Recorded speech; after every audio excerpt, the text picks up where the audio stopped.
I remember at one time it snowed in our town and people had never seen it, and people were yelling at the sky and just yelling like racial slurs at clouds and shit. Yeah, people were, like just like these ice N-words, just people yelling shit outside. And I used to work on this farm in the summer times outside in Natchez, Mississippi, and they had and this dude Don Blankenstein was the pool guy every year, right? And he'd come out there, and I'd keep an eye on him because the dude weighed probably 700 or 800 pounds, bro. Jesus. You know what I'm saying? He broke the gate every time he come in. But he was the lifeguard. He was, How can you be a lifeguard, 800 pounds? Bro, he gets in the pool. Trust me, nobody's drowning, bro. All the water's out, and the fucking kid who's sick is laying right there at his feet. He was the boss at the pool. No, he was the guy who came to put the cleaner in the pool, and so. But he'd open the gate, bro, and every time he'd walk through it and bring both sides of the gate down. Like he was just he was going to die soon, when you saw him. So you treated him well. And that's one thing I like sometimes about seeing huge people. It reminds you how to treat other people. Because you're like, oh, this person isn't going to be alive very long, so you would be extra nice to him. And so, but then Don, one summer, I'm out there laying by the pool, and this skinny guy comes in. He could have fit through the gate with 90 of his fucking, quintuplets or whatever. And he comes through the gate, and I'm like, and he keeps talking to me. And I'm thinking the guy's kind of a, peppermint hunter, bruh. You know what I'm saying? A little tender. And it turns out it's Don Blankenstein. He got the stomach thing, and he lost all the weight. And he was a different person, though. He wasn't the same.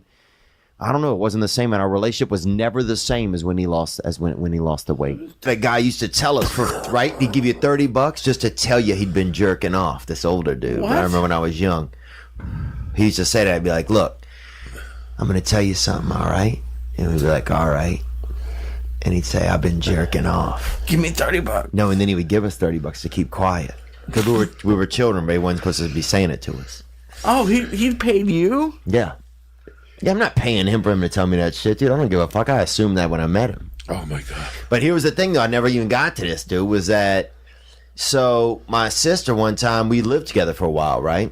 And this is probably about 8 years ago. They had this other dancer that worked with her, came over to our place, right?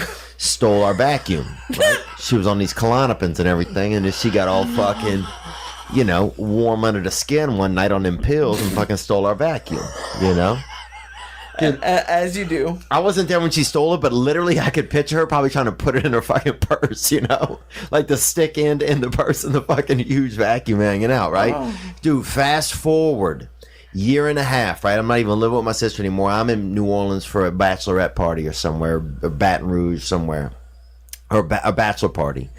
They got a big fucking money deal, right? They wheel in one of those cakes where the women pop out, like the fake cake, and they pop out and they dance, right?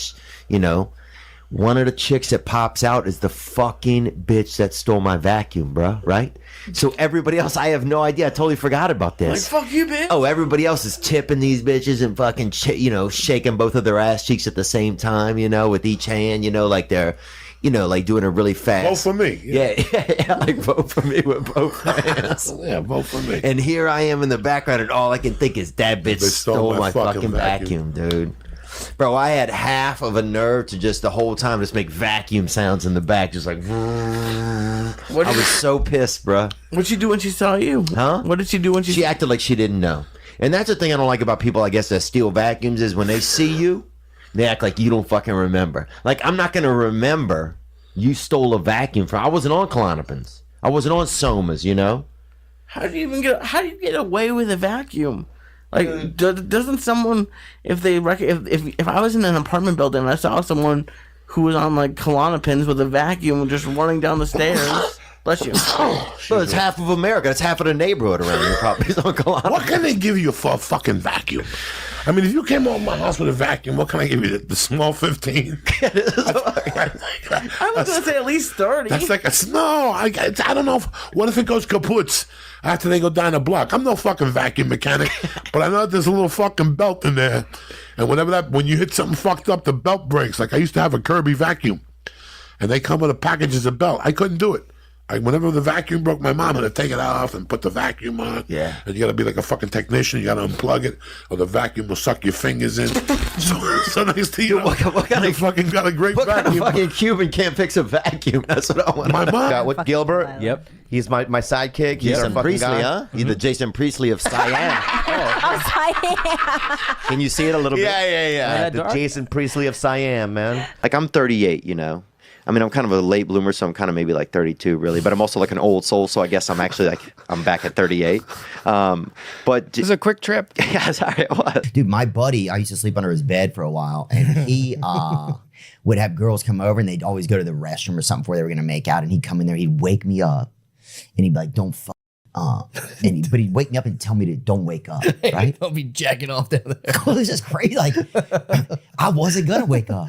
I was being asleep. Yeah, I was He'd be like, dude, don't wake up, dude. I got a chick over. Like, all right. So you were just like vampire I was underneath? dead asleep. Yeah. You seem like a really good guy, and I'm happy that you found a lady that. Yeah. I mean, I just remember seeing you guys laugh and just like being like goofy, and just seemed like I was like, man, these two kids are. Hope they don't have a child, you know, because this child's gonna be mentally handicapped. But I also remember, because where I'm from, if you see two mentals hugging, you call the cops on them. And that was a rule when I was young, and that's true, dude. That's true. If you see two mentals hugging, you call the cops immediately, because once two mentals don't make a non-mental. Right. You know, rarely do they. And it's a risk, and it's high risk, low reward. That's what they call that. Go to jail for 1 year, or go to jail with a Rubik's Cube, and you can leave when it's done. Oh, man. How quick you think you can do a Rubik's Fuck, bro, a science one, huh? I would rather. I'd go to jail for a year. I think it'd be great. These days, relaxing, get some reading done, you know, get in shape, you know. Maybe get beat up or raped them. Yeah, get some diverse friends. Okay. How long would it take you to do Rubik's Cube? A Rubik's Cube? I bet I could probably do it in a week. But you want the year in jail. So you could get Yeah. out in a week, but you'll take the year. Oh, dude, I'd love to have some time to just relax, honestly. And I'm a pretty simple man. As long as, if I'm in there, I heard the lights are on at night, though. That would be the part that wouldn't do. All of the features I have aren't necessarily attractive. I get it. My nose, my eyes, my mouth. Your forehead. You could argue for my mouth. Keep For going. my forehead, Keep my going. hair, you could argue for my forehead or my mouth. But all the other features, they're not good if you put them on other people's. But the way they come together on mine, and the way I fucking let the line shine through out of it, I may not be hot, but boy, is there something about me, dude. And you know it. You like and Voltron. that It's the X Factor. is gold. It's the X That's the Factor. X Factor, and that's way better don't than being know. a fucking chair. You don't know That's way algebra. better than being a That's the good-looking X dude. Factor. You think, yeah, exactly. Some people are good-looking and have the X Factor. Me, I figured